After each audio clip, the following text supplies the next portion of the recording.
Hi guys, Metalhead here, and today I'm going to be showing you the latest addition to my stack. This is a 2022 1 ounce Gold Britannia, which I picked up the other day whilst I was in London from Sharps Pixley. They have a showroom based near Mayfair. But before we do get into the video, I'd just like to ask if you like the video, if you like the coin, please hit the like button. It really helps the video reach a wider audience, and also please do subscribe to the channel. I post content regularly on precious metals, and that's really the best way to keep in touch and to keep up to date with the content that I'm posting. I do upload regularly, and I really do like to see that the videos go wide and far. It's very interesting. Sometimes I see people checking in from Canada, Australia, India, all over the world. So please do feel free to do that. Now, without any further delay, let's look at the coin itself, and I'll take a look at the front of the coin first and give a bit of information about the coin and its history, because this coin has now been around for 35 years. It was first produced in 1987, so 35 years of history. It doesn't quite go back as far as a sovereign. They were first produced in 1817, so a much longer history than these. But nevertheless, it's a common feature of many people's stack, and it's on the well-trodden path of stackers in the UK and further afield. Out of interest, if you are looking to stack gold and purchase a gold coin in the UK, and you are debating whether to buy a sovereign or a Britannia, I have made a video that compares the two, particularly when we're looking at premiums and actually getting the best bang for your buck. I'll drop a card right now in the top right corner of the video, and I'll also pin a comment in the comment section with a link to that video. And if we look at the front of the coin, I mean, for me, this is really my favorite coin. I love the design of the coin.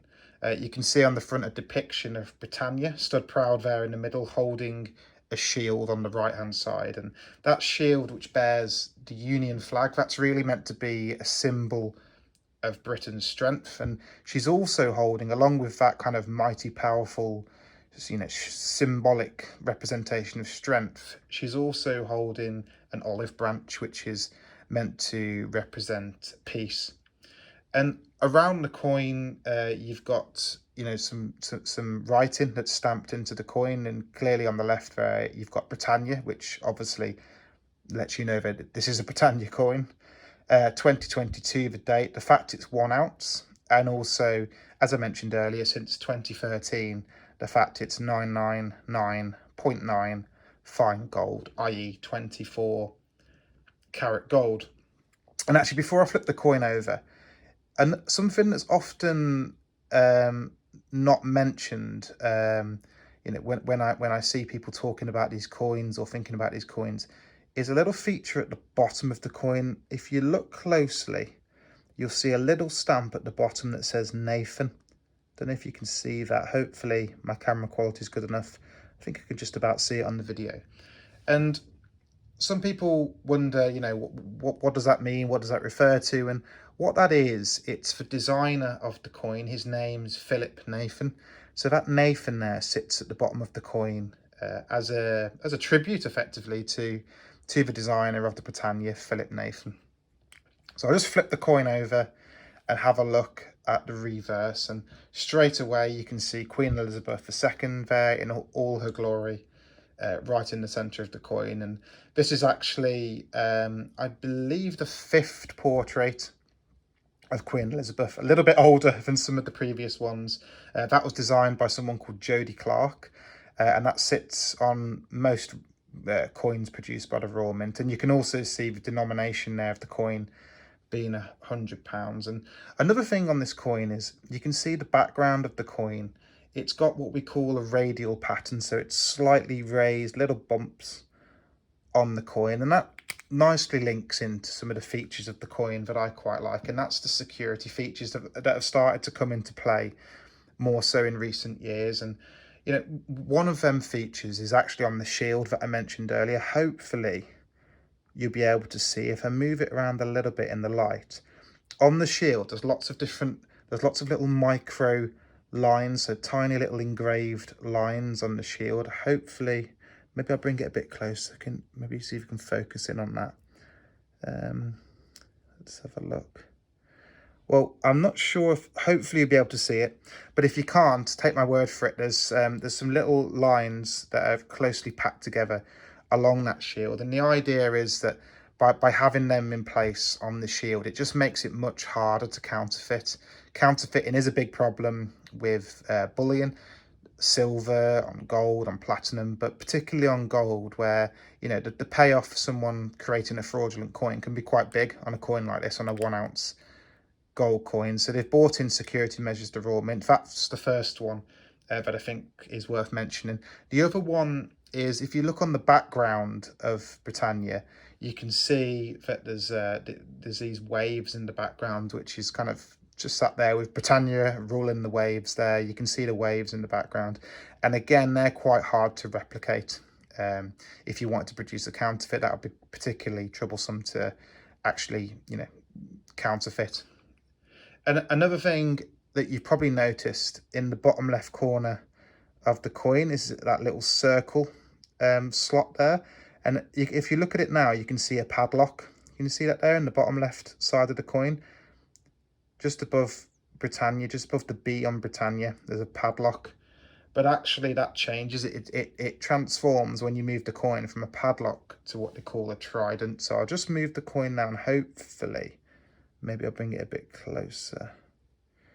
Hopefully you'll be able to see that change. Can you see that there? There we go. You can see that change from padlock to a trident. And that's another feature that's very hard to replicate.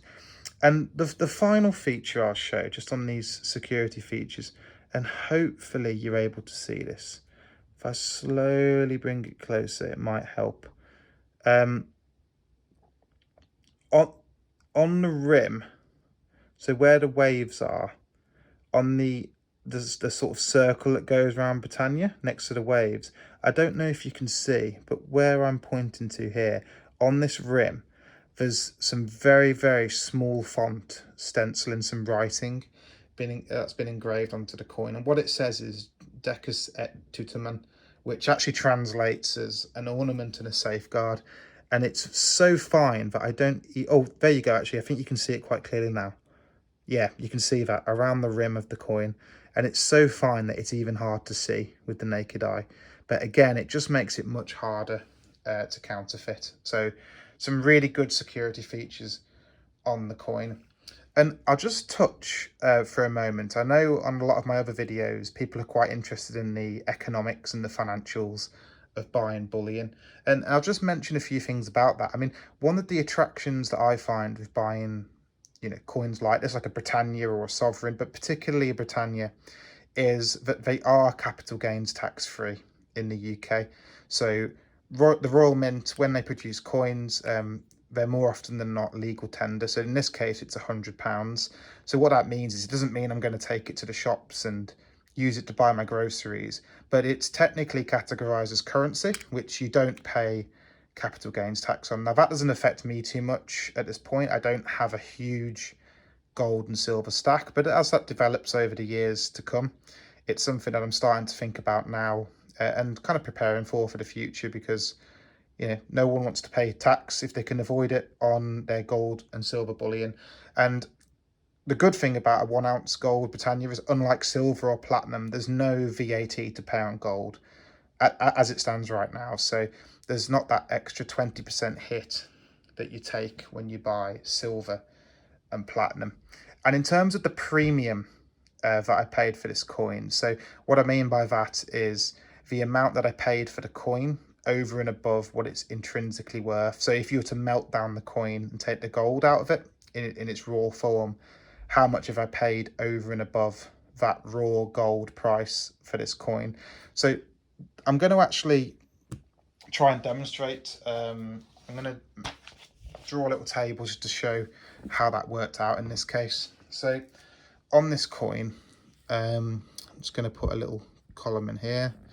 So I paid for this coin £1,582. The spot price at the time on the coin was, well, the spot price on gold, I should say, was £1,506. So the difference there, the premium in terms of pounds and pence was, I've made a note of this, it was £75.25. So in this case, I've paid £75.25 over what the intrinsic gold is worth within the coin. So that's the premium for the fact it's a Britannia, the fact it's had to be manufactured and produced and shipped. And as a percentage out of interest, that works out as 4.99%. So just short of 5%. And I was happy to pay that premium to get access to the coin. It's actually, within the UK, it's one of the lowest premiums that you can pay on gold bullion, so it's pretty competitive. And really, for the design that's on the coin, I think it's great bang for buck. And it is an ounce coin, as I say. And one of the things that I often do, in fact I will do it for this video, is I'll often just do a quick sense check on the weight of the coin. So I'll just turn my scales on, and hopefully you're able to see the screen on these. If not, I'll just move it back slightly. There we go. And I'm just going to take the coin out of, oh, actually, hang on, is that zeroed in? Let me just, 1 second. Let me just make sure this is completely zeroed. Okay, let's try it again. Okay, maybe this isn't going to work. Let me just try it one more time. Let's see what happens. Okay, it's slightly off, so it's not quite zeroed in. It's missing. It's down a slight amount. Let me just stick it on anyway and see where we roughly end up at. Yeah, so if you account for that 0.003, that is bang on 1 troy ounces. It must just be the surface that I'm using which causes it to be slightly off. But there you go, it's bang on in terms of the weight. So that's what we like to see. So yeah, hopefully guys, that was useful to be able to see the coin. If you're thinking about buying one of these, to see it kind of, you know, not on a website, actually see it in person, see the weight test, and see, you know, how much you are paying as a premium. Hopefully you enjoyed that. Hopefully it was useful. As I say, please do give the video a like if it was useful, and, you know, subscribe to my channel, because I'm posting lots of different content like this all the time on precious metals. So I really look forward to seeing you in the next video. Drop a comment in the comment section. Let me know, you know, if you like these coins, if it's the sort of thing that you're looking to buy. If you don't like stacking these, just let me know. It'd be interesting to have a chat. Okay, thanks guys. Hope you enjoyed it, and I'll speak to you next time. Bye now.